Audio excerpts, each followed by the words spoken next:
Vladimir Putin की सरकार गिर रही है, इसलिए वे वही कर रहे हैं जो हर तानाशाह करता है। वह युद्ध को और भी ज्यादा बढ़ाने की कोशिश कर रहे हैं। एक हफ्ते पहले 19 ड्रोन ने पोलैंड की हवाई सीमा पर हमला किया था। यही वह समय था जब मैंने पूर्व शतरंज विश्व चैंपियन गैरी कास्पारोव से बात की थी। वह व्लादिमीर पुतिन के सत्ता में आने के बाद से ही उनकी हर चाल को देख और समझ रहे हैं। और कास्पारोव ने हमारी बातचीत के दौरान एक बात कही थी कि पुतिन तब तक नहीं रुकेंगे जब तक उन्हें रोका नहीं जाता।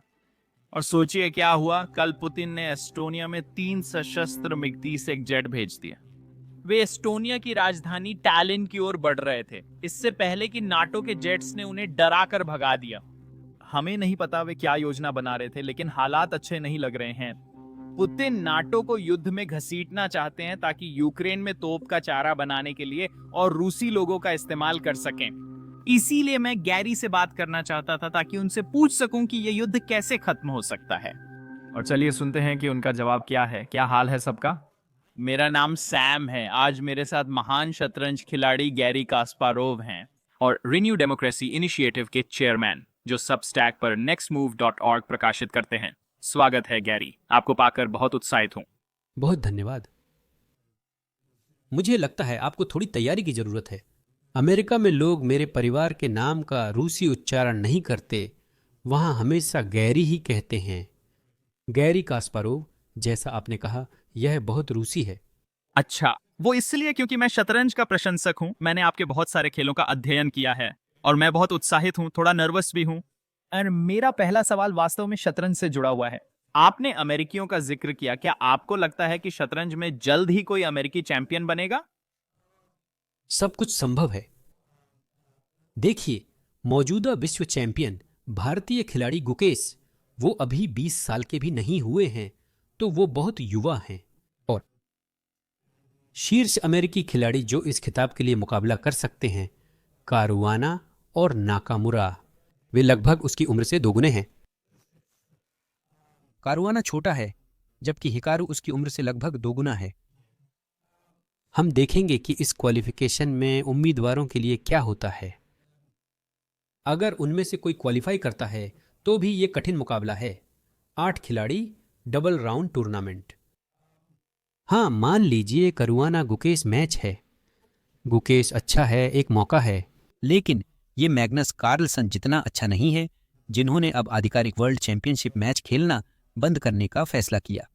वो अभी भी दुनिया के सबसे मजबूत खिलाड़ी हैं। तो अगर उनमें से कोई एक क्वालिफाई करता है, हाँ, ये एक सही मौका होगा। लेकिन मैं बहुत संदेह करता हूं कि आप इतिहास की धारा को बदल सकते हैं।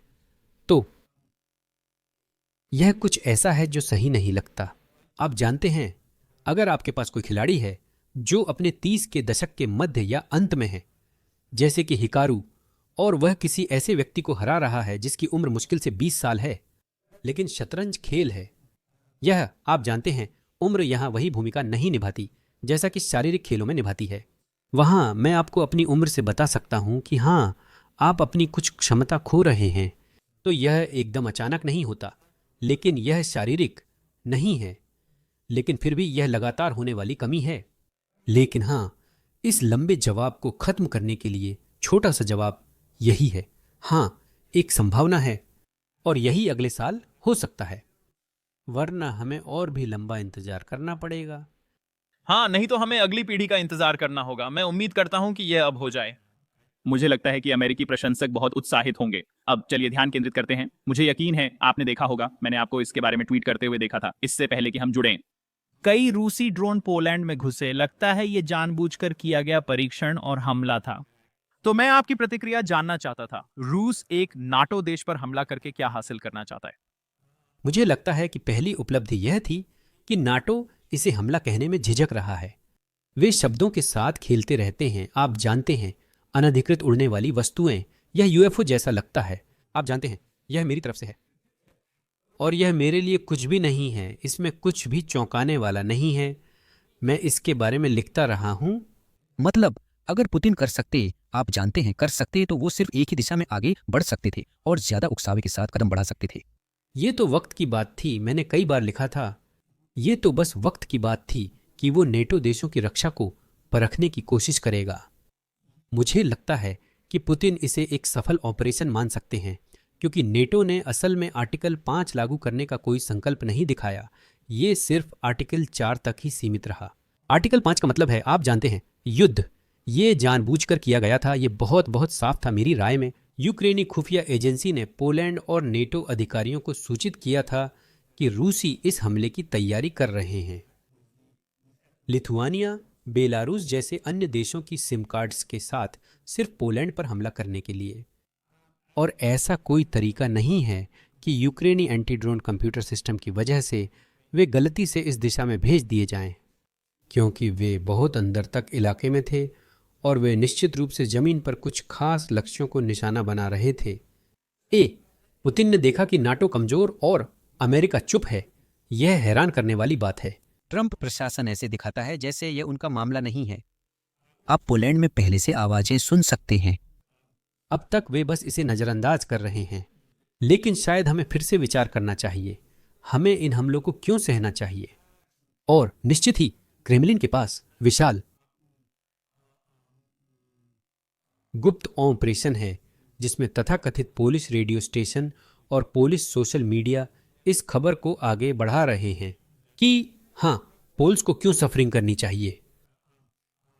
यूक्रेन के लिए ये यूक्रेन का युद्ध है, और साथ ही लेकिन जो व्यावहारिक परिणाम पुतिन के लिए अच्छे हैं और यूक्रेन के लिए बुरे हैं, वो ये है कि पोलैंड आर्टिकल 4 को बुला रहा है, जिसका मतलब है कि उन्हें और समर्थन चाहिए। तो इसका मतलब है और समर्थन। तो इसका मतलब है कि कुछ anti drone, anti missile system जो यूक्रेन को जाने वाले थे, अब पोलैंड जा सकते हैं। तो जाहिर है यह मदद करता है, क्योंकि पोलैंड पर 20 से ज्यादा ड्रोन और यूक्रेन पर रोज सैकड़ों ड्रोन और दर्जनों मिसाइलें हमला कर रही हैं। तो ये आप जानते हैं एक अच्छी तरह से योजनाबद्ध ऑपरेशन था। दुर्भाग्यवश यूरोपीय नेताओं के सतर्क बयानों से लगता है कि उन्होंने युद्ध रद्द कर दिए हैं। ठीक है, हम समर्थन करेंगे। पुतिन को युद्धों की परवाह नहीं, इसीलिए अक्सर कड़े शब्दों के बावजूद कोई कार्रवाई नहीं होती। और फिलहाल मुझे लगता है कि वह इस ऑपरेशन को एक सफलता के रूप में गिन रहा है। तो मुझे कोई हैरानी नहीं होगी। असल में मुझे हैरानी होगी, भले ही निकट भविष्य में वह एस्टोनिया या लातविया के खिलाफ वही करेगा, ऐसा नहीं लगता। हाँ, ये पागलपन है। दिलचस्प विश्लेषण है, मैंने नहीं सोचा था। फिर से अभी कुछ ही घंटे हुए हैं और हम अभी अभी जागे हैं कि ये कुछ वायु रक्षा प्रणालियों के बारे में पढ़ेगा। वास्तव में ये यूक्रेन के लिए अच्छी खबर नहीं है। अब एक और दिलचस्प बात जो इस बात का संकेत देती है कि यह जानबूझकर किया गया है। पोलिश खुफिया एजेंसी या पोलिश सेना ने पाया कि इन ड्रोन में सामान्य से ज्यादा ईंधन था, क्योंकि रूस इन्हें आमतौर पर जितनी दूर भेजता है उससे ज्यादा दूर भेजने की योजना बना रहा था, जो कि हाँ, ये दिखाता है कि उनका इरादा पोलैंड की सीमा के अंदर तक जाने का था, क्योंकि पहले भी कुछ हादसे हुए थे। फिर से हम इस धारणा को चुनौती दे सकते हैं कि ये एक हादसा था, लेकिन तकनीकी रूप से इससे पहले जो भी हुआ वो बहुत कम थे। कुछ रूसी ड्रोन रोमानिया गए, कुछ पोलैंड गए, लेकिन आप आसानी से इसे सिर्फ गलती कहकर टाल सकते थे। या फिर ये यूक्रेनी एंटी ड्रोन सिस्टम्स हैं, उन्होंने असल में उन्हें रास्ते से भटका दिया और वे पोलैंड में जा गिरे। लेकिन दोनों देशों में, पोलैंड और रोमानिया में, मुझे यकीन नहीं है, शायद एक बार स्लोवाकिया में भी, तो वे सीमा के बहुत करीब थे। तो फिर ये फिर से वही है। मुझे हमेशा, आप जानते हैं, शक रहता है, लेकिन इस मामले में वे कोई डेल्स नहीं हैं। वे पोलैंड की सीमा में बहुत अंदर थे। आप सैकड़ों किलोमीटर की बात कर रहे हैं। तो और अब आपने जोड़ा कि उनके पास अतिरिक्त ईंधन था, तो वह एक बात थी। तो प्रतिक्रिया देखने के लिए, और यह भी बहुत उपयोगी था, क्योंकि अब उनके पास नेटो रक्षा प्रणालियों के बारे में अधिक जानकारी थी। तो वायु रक्षा प्रणालियां, हाँ, ये एक दिलचस्प सिद्धांत है, बहुत से लोग इसे उठा रहे हैं। और क्या आपको लगता है कि इससे भविष्य में रूस के नेटो देशों के खिलाफ और अधिक तनाव बढ़ाने की संभावना बढ़ जाती है? पुतिन के पास तनाव बढ़ाने के अलावा और कुछ नहीं है। मेरा मतलब है, मैं तो पहले दिन से यही कह रहा हूं। मुद्दा यह नहीं कि होगा या नहीं, बल्कि कब होगा। और चूंकि अब रूस एक विशाल युद्ध शिविर बन चुका है, यह समझना बहुत जरूरी है। चाहे आप यहां ओवल ऑफिस से, व्हाइट हाउस से या कांग्रेस के कुछ सदस्यों से कुछ भी सुने जो ट्रंप को बचाने और संदेह का लाभ देने की कोशिश कर रहे हैं, या यूरोप में कुछ प्रो पुतिन राजनेताओं से युद्ध ही एकमात्र, और मैं जोर देता हूं, पुतिन की ताकत का एकमात्र इंजन है। यह कहने की जरूरत नहीं, पूरी रूसी अर्थव्यवस्था ही नहीं, समाज भी। हर क्षेत्र में, राजनीति हो या अन्य, हर जगह युद्ध है। यह कहता है आर्थिक युद्ध, प्रचार युद्ध। यह किंडरगार्टन से ही शुरू होता है। वे 6-7 साल की उम्र में बच्चों का ब्रेन वॉश कर यूक्रेनियनों से नफरत सिखाते हैं। वे स्वतंत्र इच्छा के खिलाफ युद्ध की कहानी बेचते हैं। यूक्रेन तो सिर्फ रूसी प्रचार के लिए है। और फिर से, ऐसा मैं नहीं कह रहा, वे खुद ऐसा कहते हैं, मैं तो बस उसका अनुवाद कर रहा हूं। यूक्रेन एक कठपुतली है। रूस दुनिया से लड़ रहा है क्योंकि सब रूस पर कब्जा चाहते हैं। तो यह स्वतंत्र दुनिया के खिलाफ एक युद्ध है। और चूंकि पुतिन को, आप जानते हैं, अब बीजिंग में आधिकारिक समर्थन मिल गया है, तो वह इस युद्ध को अलोकतांत्रिक दुनिया, तानाशाही की दुनिया के प्रयासों के अगुआ के रूप में देखता है, जो स्वतंत्रता की दुनिया के खिलाफ है। वह रुक नहीं सकता। उसके पास 10 लाख से ज्यादा लोग यूक्रेन में लड़ रहे हैं। उनमें से अधिकतर सनकी और हत्यारे हैं जिन्होंने सामान्य जीवन का एहसास खो दिया है। वह उन्हें संभाल नहीं सकता। रूस लौटना, यह असंभव है। तो जब हम ऐसी आवाजें सुनते हैं, जैसे कि उनके पूर्व राष्ट्रपति और पुतिन की छाया मित्र मेडवेदेव, वह लगातार फिनलैंड पर हमला करने, पोलैंड पर हमला करने की बातें करते रहते हैं। लोग कहते हैं कि वह नशे में है। हाँ, लेकिन भले ही वह नशे में हो, सबसे अधिक संभावना है कि वह बस वही कहानियां सुना रहा है जो उसके बॉस के दिमाग में हैं। और रूसी टेलीविजन पर नियमित बातचीत होती रहती है रूसी साम्राज्य की पुनर्स्थापना और यूरोप में रूसी प्रभाव को लेकर। फिर से यह रोजाना होता है। तो यही वजह है कि जब आप रूसी समाज के हर हिस्से को देखते हैं, हर संरचनात्मक हिस्से को, चाहे वह ओलिगार्की के शीर्ष से लेकर बुनियादी तौर पर किंडरगार्टन तक हो, सब कुछ युद्ध के इर्द गिर्द ही घूमता है। युद्ध एक वायरस की तरह है जिसने रूसी राजनीति के हर हिस्से को संक्रमित कर दिया है। और यही वजह है कि उम्मीद की जाती है कि शायद आप समझौते का कोई रास्ता निकाल लें। नहीं, कोई समझौता नहीं है।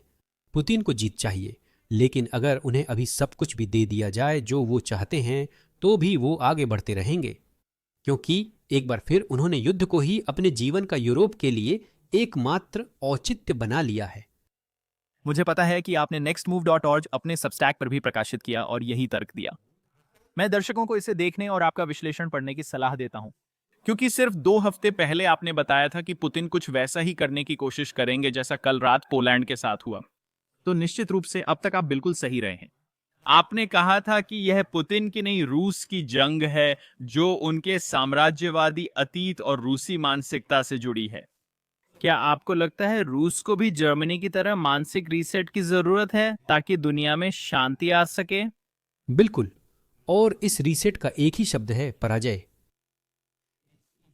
1945 जर्मनी के लिए एक निर्णायक मोड़ था, क्योंकि जर्मन साम्राज्यवाद, जर्मन आक्रामकता को इतनी जोरदार तरीके से पराजित किया गया था और इसे विपरीत दिशा में धकेल दिया गया, और राष्ट्र ने खुद को फिर से गढ़ा। यह दुखद है कि आज रूस में इतने सारे लोगों ने बस इस पुतिन के वैश्विक दृष्टिकोण के संस्करण को स्वीकार कर लिया है। रूस के बारे में ये सारी बकवास तथा कथित इतिहासकार और शोधकर्ता, यह कितना साधारण है, लेकिन यह काम करता है, यह सच में काम करता है। रूसी ऑर्थोडॉक्स चर्च युद्ध प्रयासों में बड़ा योगदान दे रहा है। अभी आज सुबह मैंने एक प्रचारक को यह कहते हुए सुना कि यह है शिक्षा दुश्मनों में से एक है, क्योंकि यह लोगों को देखने के करीब लाती है। जैसा कि वे कहते हैं, यह इंटरनेट से बाहर ठीक है, तो वे वास्तव में देश को अनपढ़ बनाने की कोशिश कर रहे हैं, और बस तोप का चारा तैयार करने के लिए। जैसा मैंने कहा, यह किंडरगार्टन से शुरू होता है। रूसी लोगों के लिए फिर से विचार करने का एकमात्र तरीका, यह वैश्विक दृष्टिकोण गहरे साम्राज्यवादी वायरस से जुड़ा है। यह सोवियत संघ नहीं है। यह एक बहुत गहरा, सदियों पुराना वायरस है जिसे यह बोता है। बहुत नहीं, आप जानते हैं, यह लगभग आनुवंशिक स्मृति में ही समाया हुआ है। तो यह एक झटका होना चाहिए, यह झटका देने वाली थेरेपी। और सेवास्तोपोल में लहराता यूक्रेनी झंडा, इससे बड़ा कोई झटका नहीं हो सकता। तो इस युद्ध में हार और यह सबसे ज्यादा गूंजदार हार है।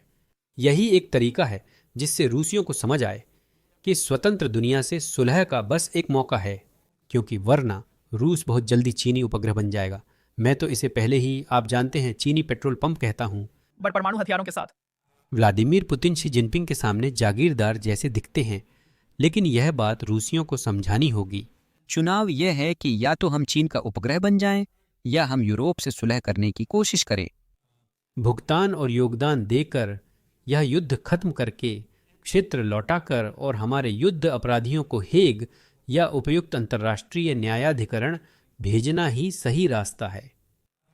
क्या यह व्यावहारिक है?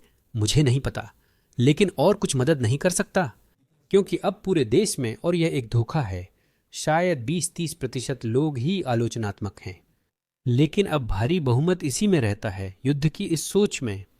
फिर भी यहां तक कि वे लोग भी जो जानते हो पुतिन के समर्थक नहीं थे, यहां तक कि वे भी जो अब भी मानते हैं कि वे पश्चिम समर्थक हैं, लेकिन वे रूस की महानता को वापस पाने के इस राष्ट्रीय प्रयास का हिस्सा हैं। हाँ, आपने चीन का जिक्र किया, जो दिलचस्प है। मैंने रिपोर्ट्स पढ़ी हैं कि रूस में जो लोग चीन से डील करते हैं वे खुश नहीं हैं कि उन्हें हमेशा जूनियर पार्टनर माना जाता है। मैं पोलैंड के साथ कल रात हुई घटना पर बात करना चाहता हूं, और ये सब ठीक एक हफ्ते बाद हो रहा है जब पुतिन ने हाल ही में शंघाई समिट में शी जिनपिंग से मुलाकात की थी। क्या आपको लगता है समय हमें कुछ सिखाता है? क्या चीन चाहता था कि रूस ऐसा करे ताकि नाटो की प्रतिक्रिया देखी जा सके, ताकि चीन ताइवान या कुछ और के लिए योजना बना सके? चीन के साथ रूस को जूनियर पार्टनर कहना शायद एक तारीफ है। पहले यह जूनियर पार्ट ही था। अब जैसा कि मैंने कहा, यह एक सैटेलाइट राज्य है। यह पूरी तरह से चीन पर निर्भर है, और इसमें कोई शक नहीं कि शी जिनपिंग को यह युद्ध बहुत पसंद है, क्योंकि यह युद्ध रूस को और कमजोर बना देता है। लेकिन साथ ही पश्चिम भी बंट रहा है। आप यूरोप, अमेरिका और पूर्वी पश्चिमी यूरोप के बीच दरारें देख सकते हैं। यूक्रेन में जो भारी संसाधन लगाए जा रहे हैं, साथ ही यह उस उदार विश्व व्यवस्था को भी कमजोर करता है जो चीन की साम्राज्यवादी महत्वाकांक्षाओं के आड़े आती है। चीन एक साम्राज्य है और शी जिनपिंग की बड़ी योजनाएं हैं। हाँ, हर कोई कहता है ताइवान ताइवान ताइवान ताइवान। मुझे नहीं लगता कि यही एकमात्र लक्ष्य है। मुझे तो यह भी नहीं लगता कि यह मुख्य लक्ष्य है, क्योंकि जब आप देखते हैं का वितरण, संभावित लाभों का, मेरा मतलब है ताइवान एक बहुत ही, यह एक कठिन फैसला है।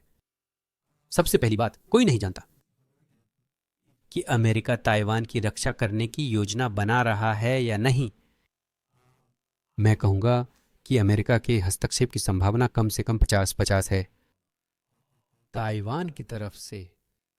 तो भले ही यह 50% से कम हो, फिर भी यह एक बहुत बड़ी संभावना है कि अमेरिका वहां होगा। एक जापानी फैक्टर भी है। जापान ने ताइवान के साथ बहुत करीबी सहयोग स्थापित किया है। लेकिन सबसे महत्वपूर्ण है आक्रमण। एक जुआ है। यह एक 100 मील से भी ज्यादा पानी है, और वहां ज्यादा लैंडिंग स्पॉट्स नहीं हैं, और ताइवानी ड्रोन शायद चीनी जहाजों में से ज्यादातर को नष्ट कर देंगे। तो यह एक जुआ है। लेकिन चीनी विस्तार के लिए एक और दिशा है, और उसे रूस कहा जाता है। चीन अब यह छुपा नहीं रहा है कि वह मानता है कि वे क्षेत्र जो रूस ने चीन से छीन लिए थे, 19वीं सदी में चीन कमजोर था और उपनिवेशवादियों ने उस पर हमला किया। शक्तियों द्वारा रूस उस मैदान में सबसे बड़ा शिकारी था। अगर आप दोनों नक्शे देखें, मैं कर सकता हूं, कोई भी इसे इंटरनेट पर कर सकता है। रूस और रूसी साम्राज्य, रूसी राज्य और चीन के बीच 1689 में 17वीं सदी में और 1860 में अंतर 1.5 करोड़ वर्ग किलोमीटर है। यह लगभग फ्रांस का 3 गुना है। पूरा क्षेत्र व्लादिवोस्तोक से, जिसे वैसे चीनी नक्शों पर अब व्लादिवोस्तोक नहीं कहा जाता, उसे हेइशी वेई कहा जाता है, से लेकर बैकाल झील तक। लगभग पूरा क्षेत्र पहले चीन का हुआ करता था। और अब सोचिए, आपके लिए क्या ज्यादा दिलचस्प है, ताइवान के खिलाफ जुआ खेलना या उन क्षेत्रों को देखना जहां शायद पहले से ही बड़ी संख्या में चीनी आबादी है? भगवान ही जाने मैंने 20 साल पहले व्लादिवोस्तोक से येरकोस तक इस क्षेत्र में कितनी बार यात्रा की है, और मैंने वहां एक जगह पर बहुत दुखद मजाक सुना जिसमें कहा गया कि चीनी लोग छोटे छोटे समूहों में हमारी सीमाएं पार करते रहते हैं। हर बार 10,000 लोग। ये बात 20 साल पहले की है। अब वहाँ कितने चीनी व्यवसाय बन गए हैं और पूरी उत्पादन व्यवस्था भी वहीं है। जब आप लकड़ी और प्राकृतिक संसाधनों को देखें, सब कुछ चीन चला जाता है। तो मूल रूप से चीन पहले से ही इसे अप्रत्यक्ष रूप से नियंत्रित करता है। तो एक समय ऐसा आ सकता है जब वे तय करें कि अब वास्तव में इसे बंद कर दें और मूल रूप से इसे वापस माओ के पास ले जाएं। चीन पिछले कुछ वर्षों में चीनी व आधिकारिक अखबारों ने भी ऐसा किया। वे इस नक्शे को बढ़ावा देते हुए दिखा रहे हैं कि यह चीनी क्षेत्र है जिसे लौटना चाहिए। को मदर चाइना, इसे ऐसा कहते हैं। अभी जरूरत नहीं, पर भविष्य में हो सकती है। यह एक योजना है। साथ ही रूस को याद रखना चाहिए के पास अभी भी है, पहले भी था। पुरुष महिला दीर्घायु में अंतर, तो यह लगभग 10 साल का फर्क है। इसी वजह से रूसी पुरुष आबादी की उम्र कम थी और यह हमेशा एक कमी रही। अब युद्ध के कारण जिसने अवसादग्रस्त क्षेत्रों से अधिकांश पुरुषों को ले लिया और सुदूर पूर्व ने इसमें जबरदस्त योगदान दिया, तो वहां कई जगहें थीं जहां बस महिला और पुरुष आबादी के बीच का अंतर बहुत गंभीर है। अब यह सीमा का एक पक्ष है। सीमा के पार स्थिति विपरीत है। एक बच्चे की नीति से वहां अविवाहित पुरुष बहुत अधिक हैं। अब आपके पास आर्थिक, वित्तीय और जनसांख्यिकीय कारक हैं। अब सोचिए शिनपिन के दिमाग में क्या चल रहा है, और पुतिन पूरी तरह उन पर निर्भर हैं। तो यह युद्ध बस चीन द्वारा चलाया जा रहा है और अब वह इसके पीछे छुप नहीं रहा है। उत्तर कोरिया और अन्य देश जो ऐसा कर रहे हैं, वे निर्यात संचालन कर रहे हैं प्रतिबंधों से बचने के लिए। तो पुतिन के अधीन रूस का भविष्य बहुत ही निराशाजनक है और दुर्भाग्यवश मुक्त दुनिया इसे रोकने का कोई संकल्प नहीं दिखा रही। और जहां एक तरफ हमें बहुत स्पष्ट संरचना दिखती है, शी जिनपिंग एक बॉस के रूप में हैं और फिर उनके चारों ओर अन्य उपग्रह हैं और वे सक्रिय हैं। हमारे पास इच्छुक लोगों का गठबंधन है, लेकिन वे क्या करना चाहते हैं? समर्पण। माइकल क्लार्क अभी अभी हमारे साथ थे। उन्होंने कहा यह इच्छुक लोगों का गठबंधन नहीं है, यह इंतजार करने वालों का गठबंधन है। जो भी हो, लेकिन समस्या यह है कि दूसरी तरफ हमारे पास कार्रवाई करने वालों का गठबंधन है। हाँ, यह एक फर्क है और यह बहुत आसान है क्योंकि खालीपन ज्यादा देर तक नहीं रहता। फिर से खालीपन मौजूद नहीं होता, चाहे वो भौतिकी हो या भू राजनीति। जिस पल जैसे ही आप दूर जाते हैं, कुछ और होता है और दूसरी ताकतें आ जाती हैं। अमेरिका के मध्य पूर्व से हटते ही Islamic state of Iraq and Syria, Al Qaeda और अंत में सिर्फ ईरान बचा। तो अब भी वही है। यह एक भू राजनीतिक शून्य है जो कमजोर अमेरिकी नीति के कारण बना है। और अब यह दूसरी ट्रंप प्रशासन से पहले की बात है। ओबामा, ट्रंप, बाइडेन, वे बहुत ज्यादा प्रभावशाली नहीं थे और उन्होंने निश्चित रूप से सत्तावादी नेताओं को प्रोत्साहित और साहसी बना दिया अपने महत्वाकांक्षी योजनाओं में और आगे बढ़ने के लिए। लेकिन दूसरी ट्रंप प्रशासन ने मूल रूप से एक विशाल शून्य पैदा कर दिया। जैसा देखा, यह ज्यादा नहीं चला। शी जिनपिंग ने तुरंत वैश्विक नेता की जिम्मेदारी ली। हाँ, मुझे उम्मीद है कि यहाँ मुझे आशावादी होना चाहिए। हम 26 हैं, तो मुझे उम्मीद है कि यहाँ चर्चिल सही हैं। अमेरिका सही काम तब करता है जब बाकी सब कुछ आजमा लेता है। हाँ, मुझे उम्मीद है कि ऐसा ही हो। सैम, अमेरिका चर्च को पता था। हमें नहीं पता, हम पता कर लेंगे। आधा हिस्सा अमेरिका ऐसे किसी का समर्थन करता है जो इस महान देश को उसकी बर्बादी की ओर धकेल रहा है। अब मैं नेक्स्ट टॉक पर आपके शंघाई सम्मेलन के बाद प्रकाशित लेख पर ध्यान देना चाहता हूं, जिसमें आपने शीर्षक दिया, क्या तीसरा विश्व युद्ध शुरू हो चुका है। ये आप बात करते हैं कि कैसे एक विरोधी पश्चिमी गठबंधन पहले से ही बन रहा है और इसमें नए खिलाड़ी भी शामिल हो रहे हैं, जैसे भारत और तुर्की, जिनके बारे में कहा जा सकता है कि शायद पहले वे बीच में थे या पश्चिम के करीब थे। तो शायद आप थोड़ा बता सकते हैं कि ये इतना बड़ा मोड़ क्यों है, और क्या आप सच में मानते हैं कि तीसरा विश्व युद्ध पहले ही शुरू हो चुका है? हाँ, यह एक अच्छा शीर्षक है। हमें विश्व युद्ध तीसरा शब्द का इस्तेमाल सोच समझकर करना चाहिए। लेकिन अगर आप वर्तमान स्थिति को देखें रूसी नजरिए से, पुतिन के नजरिए से, यह विश्व युद्ध तीसरा नहीं है, यह विश्व युद्ध 4 है। क्योंकि पुतिन के लिए विश्व युद्ध तीसरा शीत युद्ध था, जिससे सोवियत संघ हार चुका है, तो वह पहले से ही विश्व युद्ध 4 लड़ रहे हैं। और फिर से मैं बस रूसी सोशल मीडिया से जानकारी साझा कर रहा हूं।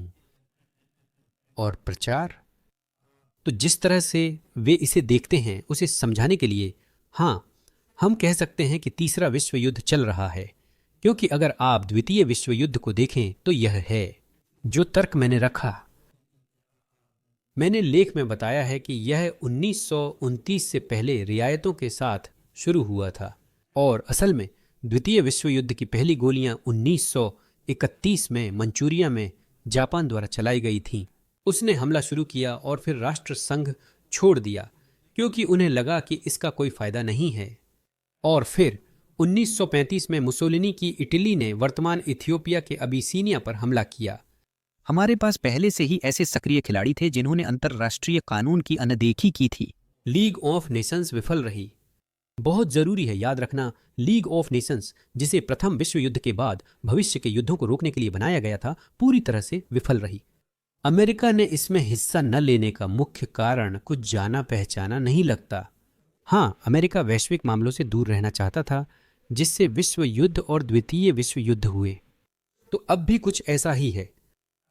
हमारे पास पहले से ही युद्ध हैं। मध्य पूर्व में अंतहीन युद्ध चल रहा है और अब इजराइल ईरान का मामला भी है। यह भी बस आप जानते हैं, यह एक युद्ध जैसी स्थिति है। हमारे पास यूक्रेन में युद्ध है जो खत्म होने वाला नहीं है। पुतिन सबसे अधिक संभावना है कि विस्तार करेंगे। तो चीन अपनी तैयारियां कर रहा है। वह ताइवान पर हमला करेगा या नहीं हम नहीं जानते।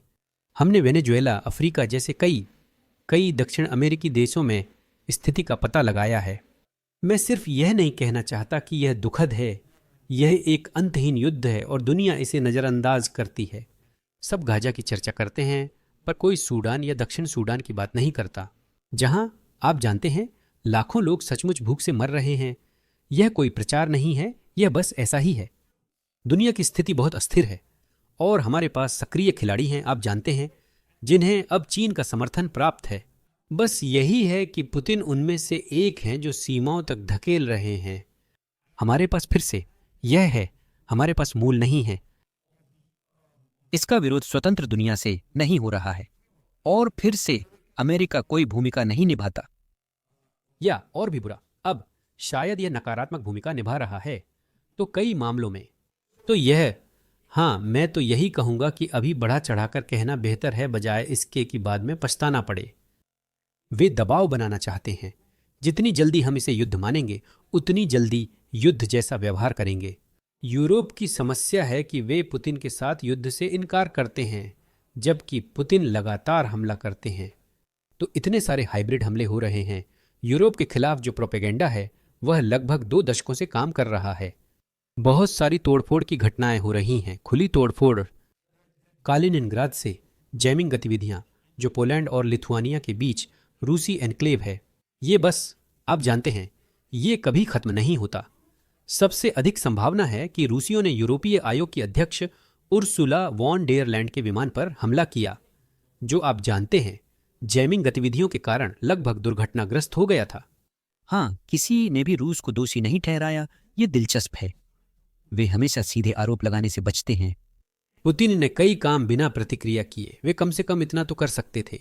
मैं पहले दिन से कह रहा हूं, राजदूतों को वापस बुलाओ, नाराजगी दिखाओ और कुछ करो। रूसी तेल निर्यात काटने या रूस के जमे फंड्स यूक्रेन को देने से पहले कम से कम राजदूतों को वापस बुलाओ, दिखाओ कि ये सामान्य नहीं है। नहीं, कुछ भी नहीं। तो जब वे कहते हैं प्रतिबंध, हम जानते हैं ये ज्यादातर यूरोपीय देशों से रूस को निर्यात है। सब कुछ लगभग वैसा ही है। ये रूस सीधा नहीं जाता। Kyrgyzstan, Kazakhstan. हाँ, और जाहिर है अगर आपके पास जर्मनी से किर्गिज़स्तान तक जाने वाले ट्रैक हैं तो वे किर्गिज़स्तान को नहीं जानते। उन्हें डाउनलोड किया जा रहा है, सामान अपलोड कर दिया गया है। कहीं रास्ते के बीच में, जो कि रूस है, तो यही अंत है, जल्दी ही। हम मानते हैं कि यह वही युद्ध है। हम बातचीत नहीं कर सकते, हमें दुश्मन को हराना ही होगा। तो इसका सीधा मतलब है कि आक्रामकता को रोकने की कीमत बस बढ़ती ही जाती है। और मैं सिर्फ वापस जाना भी नहीं चाहता। यूक्रेन की ओर, क्योंकि हमारी हर एक दिन की देरी का मतलब है और भी मासूम जाने। यूक्रेन में खो जाना।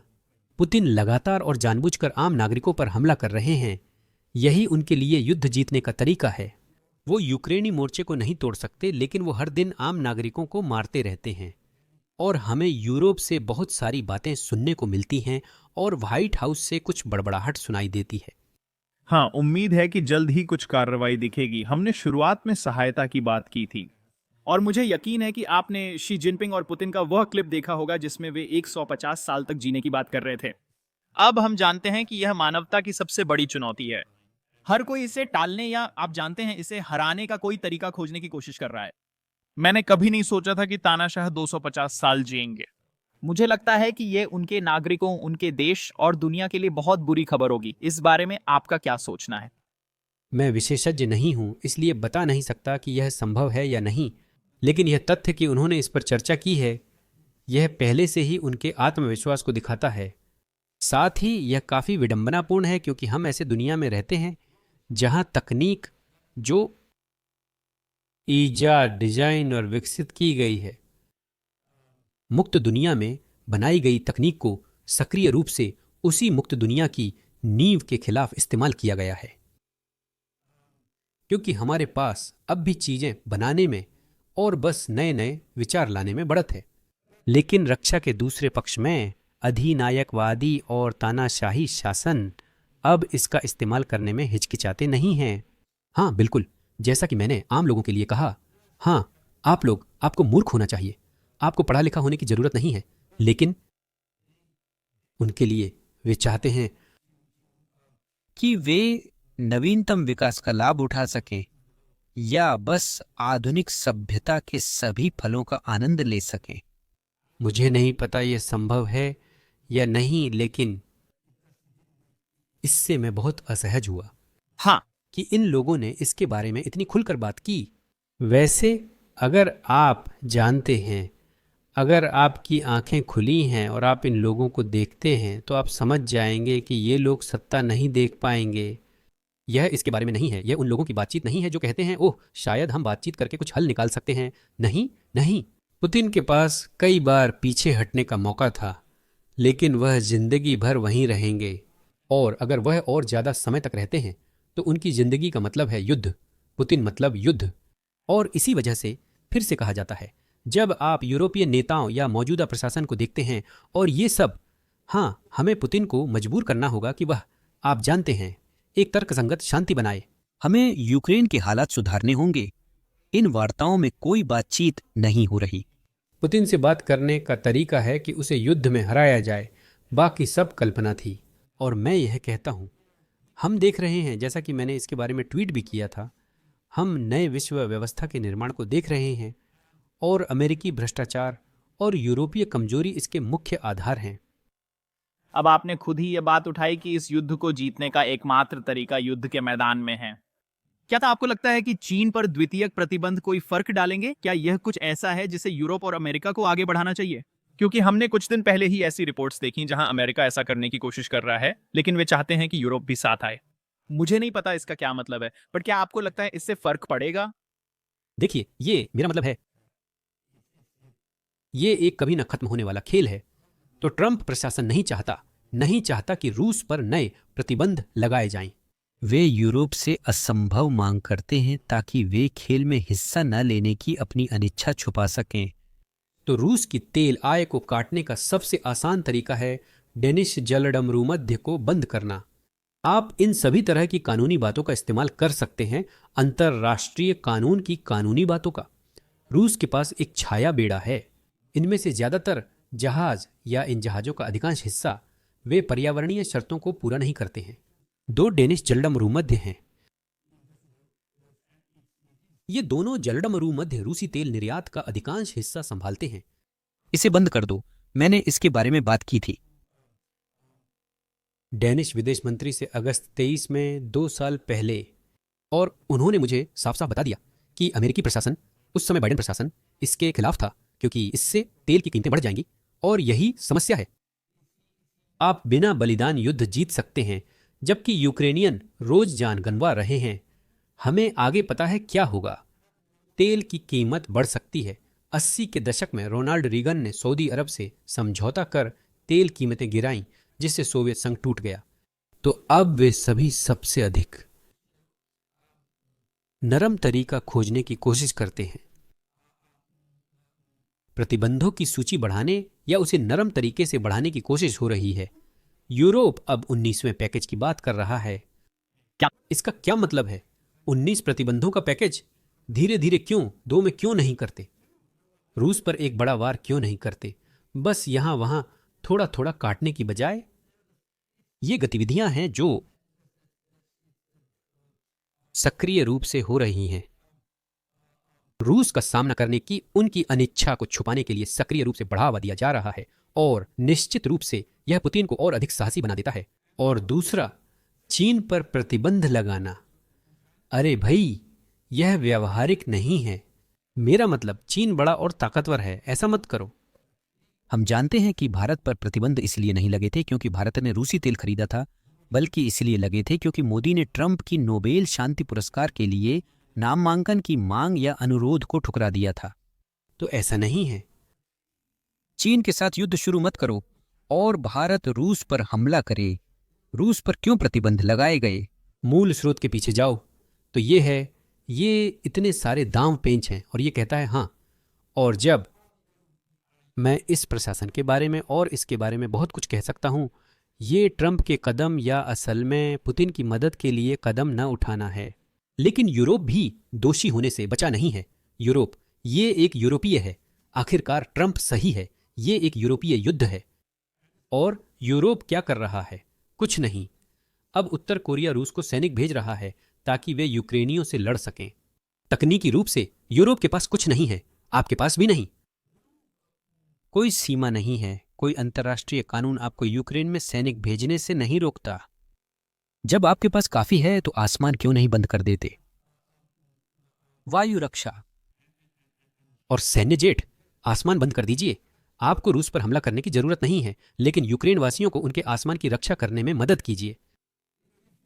अगर पोलैंड ने यूक्रेन को रूसी ड्रोन या मिसाइलों को मार गिराने में मदद की तो पोलैंड पर कोई हमला नहीं होगा।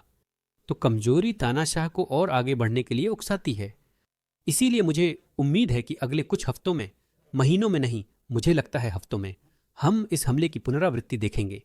शायद इस बार पोलैंड न हो, लेकिन पुतिन हमेशा आगे बढ़ेंगे और हालात को गंभीर करते रहेंगे। हाँ, ये वैसा ही है जैसा आपने लिखा। जब तक रोका नहीं जाएगा वो बढ़ते रहेंगे।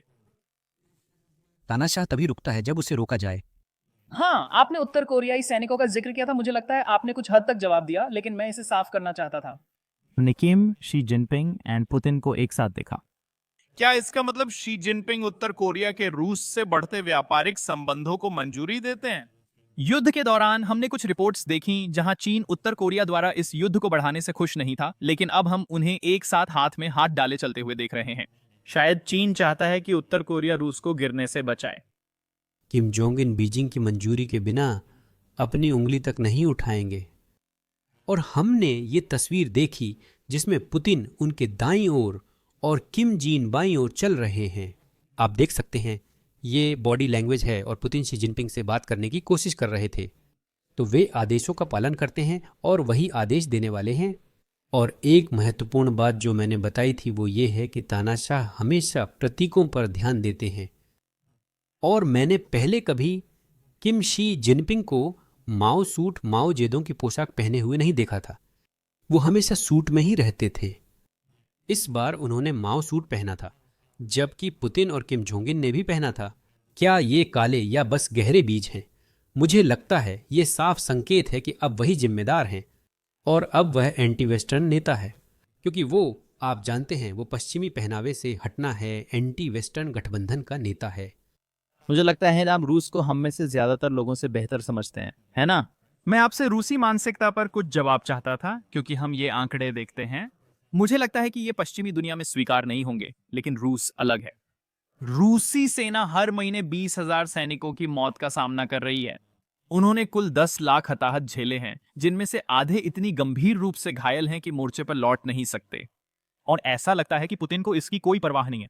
लेकिन मतलब सिर्फ इंसानियत के नजरिए से देखें तो एक समय ऐसा जरूर आएगा जब रूसी नागरिकों को इसकी चिंता होने लगेगी, जिस रफ्तार से रूस अपने युवा पुरुषों को खो रहा है, और आप जानते हैं आमतौर पर पुरुषों को भी। शायद मैं भोला हूं, रूसी सोच नहीं समझता। भूला है, लेकिन यही अगर रूसी इतिहास हमारा मार्गदर्शक है तो आप यह सीख सकते हैं कि युद्ध का कोई भी सकारात्मक परिणाम हमेशा शासक वर्ग को ही मजबूत करता है, चाहे वह 1812 के नेपोलियनिक युद्ध में हो या द्वितीय विश्व युद्ध में या 1870 में रूसी तुर्की युद्ध में। तो जीत हमेशा, आप जानते हैं, शासन के लिए सबसे बड़ा प्रेरक रही है। रूसियों ने कभी कीमत की परवाह नहीं की। द्वितीय विश्व युद्ध एक आपदा था, यही नुकसान है।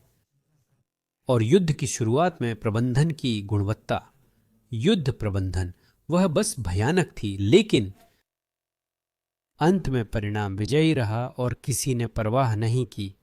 और आज भी हम देखते हैं कि पुतिन शासन द्वितीय विश्व युद्ध को अपनी सबसे बड़ी उपलब्धि के रूप में पेश करता है।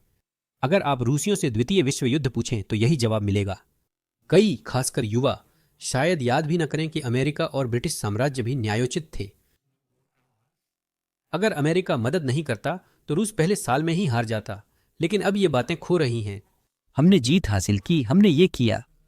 बाकी सब मायने नहीं रखता, ये ऐतिहासिक अज्ञानता है, लेकिन गर्व है कि हमने जीत पाई। अब दूसरी तरफ हर हार, चाहे क्रीमियन युद्ध हो या 1853-1856 के मध्य का, जिसमें ब्रिटेन, फ्रांस और तुर्की ने रूस को हराया, और वह भी असल में क्रीमिया रूसी जमीन पर, उसी ने दास प्रथा खत्म करने के बहुप्रतीक्षित सुधारों की शुरुआत की। और आप यह भी कह सकते हैं, आप यह तर्क दे सकते हैं कि अलेक्जेंडर द्वितीय के सुधार 1861, 1860, 1960 के दशक में सबसे ज्यादा रूस में अब तक के सबसे गहरे उदारवादी सुधार थे। फिर आप 1904-95 में रूस जापान युद्ध देख सकते हैं, एक और हार और मास्को में क्रांति। और फिर असल में ये दंगे हैं, आप जानते हैं, बस वे पूरे रूस में फैल गए। फिर राजशाही को बड़ा समझौता करना पड़ा। 1917 में संवैधानिक राजशाही आई। स्टालमेट ने प्रथम विश्व युद्ध लड़ा, रूस की हालत खराब थी। आपदा शासन गिर गया। अफगानिस्तान में युद्ध और शीत युद्ध में स्पष्ट हार के साथ सोवियत संघ का पतन हो गया। तो रूसी लोगों को केवल नुकसानों से डराना काफी नहीं, साथ ही कई रूसी लोगों को फ्रंट लाइन पर भेजा जा रहा है। उनके पास ज्यादा विकल्प नहीं है, इसे मत भूलिए। पुतिन मास्को और सेंट पीटर्सबर्ग की जबरन भर्ती को बहुत चतुराई से टाल रहे हैं। ये दोनों शहर लगभग अछूते हैं। पुतिन कोई भी संभावित चीज नहीं चाहते, यहां तक कि दंगे भी नहीं। बस आप जानते हैं, ये ऊशर का असंतुष्ट बस। दो बड़े शहरों में यह जैसे मेगा नीतियां हैं। तो अगर आप रूसी सेना को देखें तो यह यही है। इसका एक हिस्सा जेलों, कारागारों, राष्ट्रीय गणराज्यों और पिछड़े क्षेत्रों से भर्ती किया गया है। तो लोगों को अपेक्षाकृत अच्छा वेतन दिया जा रहा है। और हाँ, यह परिवारों के लिए है। हाँ, हमने एक को खो दिया, लेकिन हमें हमारी कल्पना से भी ज्यादा पैसा मिला। चाओ, तो यह हमेशा के लिए नहीं चलेगा। तो मैं आपसे सहमत हूं, एक महत्वपूर्ण सीमा होती है। एक पुतिन के पास भी पैसे खत्म हो सकते हैं। वैसे यह एक और समस्या है, यह नुकसान की भरपाई के लिए पर्याप्त भुगतान करना है। बी, शायद उसके पास पर्याप्त न हो, बस एक हताश आदमी के पास वहां जाने के लिए, लेकिन उसमें अब भी ताकत है तो क्या? उसके पास अभी भी जनशक्ति तक पहुंच है। पुतिन के लिए और क्या ज्यादा खतरनाक हो सकता है? और यही मैं समर्थन कर रहा हूं। और दुर्भाग्यवश इसे कभी भी पश्चिमी शक्तियों ने नहीं अपनाया। असल में आपको दिमाग पर ध्यान देना चाहिए, आपको ब्रेन ड्रेन चाहिए। पुतिन के पास कुछ मिलियन लोग और हो सकते हैं। फ्रंट लाइन के लिए सैनिकों की कुछ मिलियन अतिरिक्त संख्या पुतिन के पास हो सकती है, लेकिन उनके पास इंजीनियरों, कंप्यूटर विशेषज्ञों, वित्त विशेषज्ञों का बहुत बहुत छोटा भंडार है। और बस उन्हें रूस छोड़ने का मौका देना। और वैसे उनमें से कई ने 2022 में रूस छोड़ने की कोशिश की थी, लेकिन यूरोप और अमेरिका ने कहा नहीं नहीं, हमें इसकी जरूरत नहीं है, तुम्हें वापस जाना होगा, इसलिए कोई वीजा नहीं है। तो मैं रूसी विपक्ष के कुछ अन्य सदस्यों के साथ काम कर रहा हूं, जैसे मिखाइल खोदोरकोव्स्की। हमने बर्लिन में एक साधारण घोषणा का सुझाव दिया जिसे बर्लिन घोषणा कहा गया। आप जानते हैं, यह लंबा पाठ है जिसमें 3 मुख्य घटक हैं। रूस छोड़ने वालों को सार्वजनिक रूप से मानना होगा कि युद्ध अपराध है, शासन अवैध है और क्रीमिया यूक्रेन है। घोषणा पर हस्ताक्षर करते ही आप रूस में अपराधी बन जाते हैं और वहां नहीं रह सकते, फिर आपको कहीं और जाने का मौका मिलता है। और ज्यादातर लोग जो इस मौके का फायदा उठाएंगे वे ठीक इन्हीं श्रेणियों से हैं, इंजीनियर, कंप्यूटर विशेषज्ञ, वित्त विशेषज्ञ। उन्हें जरूरत नहीं है, वे सीरिया या अफगानिस्तान के शरणार्थी नहीं हैं, बल्कि समाज में योगदान देने वाले लोग हैं। और मैं इसे आधे मजाक में रूसी ताइवान कहता हूं। तो क्यों ना इन लोगों को ले लिया जाए और पुतिन की युद्ध मशीन को कमजोर किया जाए। क्योंकि आपको इंजीनियरों की जरूरत है, तो शायद ऐसे कुछ लाख लोग होंगे और पुतिन की युद्ध मशीन रुक तो नहीं जाएगी, लेकिन उतनी घातक दक्षता के साथ काम नहीं करेगी। नहीं, असल में ऐसा है, लेकिन इसे करने के लिए आपको युद्ध जीतने के लिए अपनी रणनीतिक लक्ष्य तय करना होगा। जैसा विंस्टन चर्चिल ने कहा, उन्हें शामिल करने के लिए धन्यवाद। यही जीत है, फर्क नहीं पड़ता। हमारा सिर्फ एक लक्ष्य है, जीत। न बाइडेन, न ट्रंप, न यूरोपीय नेता जीत शब्द कहते हैं। हमेशा ऐसा ही होता है। आप जानते हैं हम इससे कैसे बाहर निकलें। मुझे पता है कि हमारा समय खत्म होने वाला है, तो मेरा एक सवाल है। आपने रूसी विपक्ष का जिक्र किया और मैंने आपके बारे में थोड़ा पढ़ा है। आपने रूसी विपक्ष की आलोचना की है कि वे लोकतंत्र के लिए दबाव डालने की बजाय अच्छे जर का इंतजार करते हैं। मुझे रूसी इतिहास आपकी तरह नहीं पता, इसलिए यह सवाल आपसे पूछना दिलचस्प है। मेरी जानकारी के अनुसार रूस के 500 साल के इतिहास में कभी लोकतंत्र नहीं रहा। ऐसा लगता है कि 1991 से 1999 तक उनके पास लोकतंत्र के सबसे करीब कुछ था। कम से कम मैं उसे लोकतंत्र नहीं मानूंगा। क्या आपको सच में लगता है रूस में लोकतंत्र संभव है? देखिए, ये आपने कहा ये एक खोया हुआ सवाल है, पर असल में खुला है। और ओह, एक और इंग्लिश पेशेंट। हाँ, लेकिन आमतौर पर रूस की 1000 साल की इतिहास है। असल में 500 साल ये मस्कोली है, ये रूसी साम्राज्य है। 1000 सालों की शुरुआत कीव से होती है। विडंबना यह है कि रूस की उत्पत्ति यूक्रेन की जमीन पर हुई थी, इसलिए यूक्रेनियनों का ऐतिहासिक दावा अधिक है। तो हाँ, वो 500 साल आप सही कह रहे हैं। वही है एक साम्राज्यवादी मानसिकता जो आप जानते हैं गोल्डन होर्ड से निकली है। आप जानते हैं सैन्य दक्षता और क्रूरता, साथ ही बीजांटाइन मसीही विचारधारा भी। जब कॉन्स्टेंटिनोपल 1453 में गिर गया और बीजांटाइन राजकुमारी, आप जानते हैं, रूस आई, रूसी राजा से शादी की, उस समय के महान राजकुमार से। तो रूस या चर्च का दर्शन इसी विचार पर था कि हम तीसरा रोम हैं, पहला और दूसरा गिर गए, अब कोई और शक्ति नहीं होगी। तो ये सारे तत्व आप जानते हैं बस इसी साम्राज्यवादी मानसिकता में पैदा हुए हैं कि जो किसी भी लोकतंत्र के लिए बिल्कुल अजनबी थी। जैसा कि मैंने कहा, अलेक्जेंडर द्वितीय के महान सुधारों ने रूस को संवैधानिक राजतंत्र तो नहीं बनाया, लेकिन 19वीं सदी में रूस को काफी बदल दिया। 19वीं सदी के दूसरे हिस्से में रूस सही रास्ते पर था। पहले के बाद निकोलस II द्वारा 1905 के घोषणा पत्र के बाद जापान के खिलाफ युद्ध में हार और साथ ही क्रांति के परिणाम स्वरूप तो रूस एक संवैधानिक राजतंत्र था, लेकिन हाँ, यह नहीं था। अंदर से देश लोकतंत्र के लिए तैयार नहीं था, क्योंकि लोकतंत्र सिर्फ कुछ कानून नहीं है, यह परंपराओं के बारे में भी है, यह संपत्ति के अधिकारों के बारे में है, और फिर से यह कानून के सम्मानजनक शासन के बारे में भी है। और बस हम वहीं तक पहुंच रहे थे। फिर हमारे यहाँ क्रांति हुई, बोल्शेविक आए। असल में बोल्शेविकों ने सत्ता संभाली और इसने मूल रूप से सब कुछ बर्बाद कर दिया। राजशाही के अंत और बोल्शेविकों के सत्ता में आने के बीच तकनीकी रूप से वहां लोकतंत्र था। 8 महीने एक बहुत ही छोटा समय था। और फिर 90 के दशक में हमारे पास बहुत कमजोर लोकतंत्र था। और 91 के बाद, और ये पूरा 91 से 99 नहीं है, असल में ये 91 से 93 तक ही है। येल्त्सिन ने संसद नष्ट करने के लिए टैंक इस्तेमाल किए। मुझे कम्युनिस्टों और राष्ट्रवादियों से भरी संसद पसंद नहीं थी, पर उसे नष्ट करना सही नहीं था। लेकिन वो तरीका सही नहीं है। आप बातचीत करते हैं या आप बस ढूंढ लेते हैं? एक सहमत। समाज में तो आप सही हैं। रूस का इतिहास हमें बहुत कम उदाहरण देता है रूस के लोकतंत्र बनने की आशा। लेकिन यहां एक बड़ा लेकिन है। दक्षिण कोरिया का क्या? तो ताइवान का क्या? हम चीन की बात कर रहे हैं, लेकिन यह ताइवान है। एक ही लोग ताइवान, उत्तर कोरिया और दक्षिण कोरिया में भी हैं। यह शानदार अनुभव था। 1953 में आपने एक देश को बांट दिया।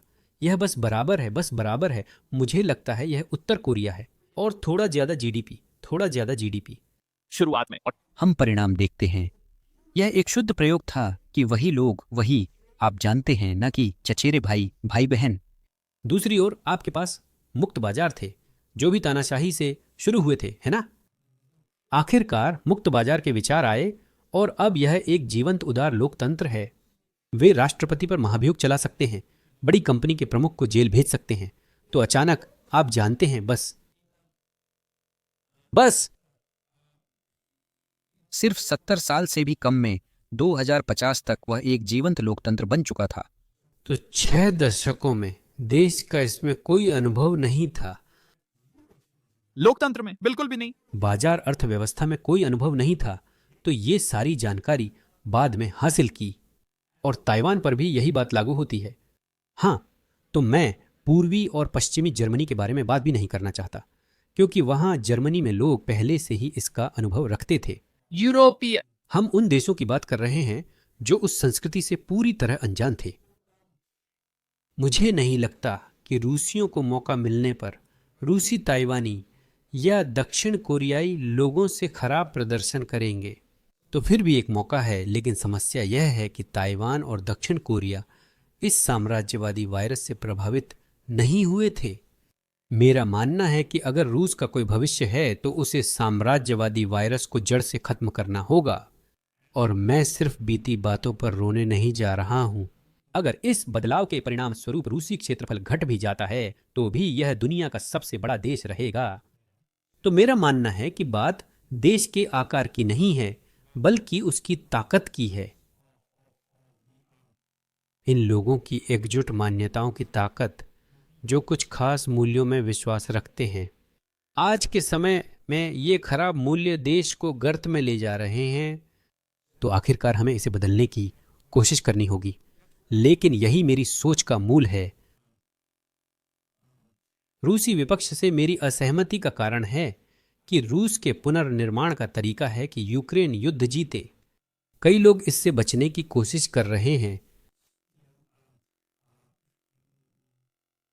सीधे तरीके से कहें तो हां, यूक्रेन के युद्ध जीतने का मतलब है कि उन्हें और अधिक रूसियों को मारना पड़ेगा।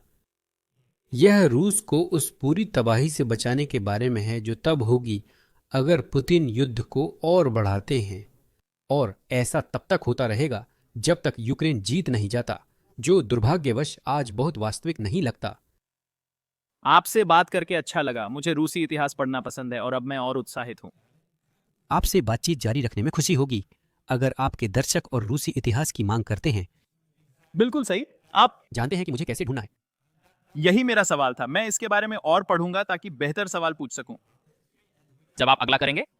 आपके पाठकों, दर्शकों से हम बस जवाब दे सकते हैं।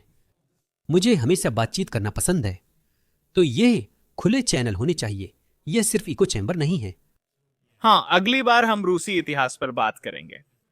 लेकिन हां, मेरी चमड़ी मोटी है। 20 साल शतरंज के शीर्ष पर। आपका धन्यवाद कि आपने समय दिया, मैं सराहता हूं। अगली बार हम रूसी इतिहास एंड ऑडिट ऑडियंस पर चर्चा करेंगे। ठीक है, अलविदा।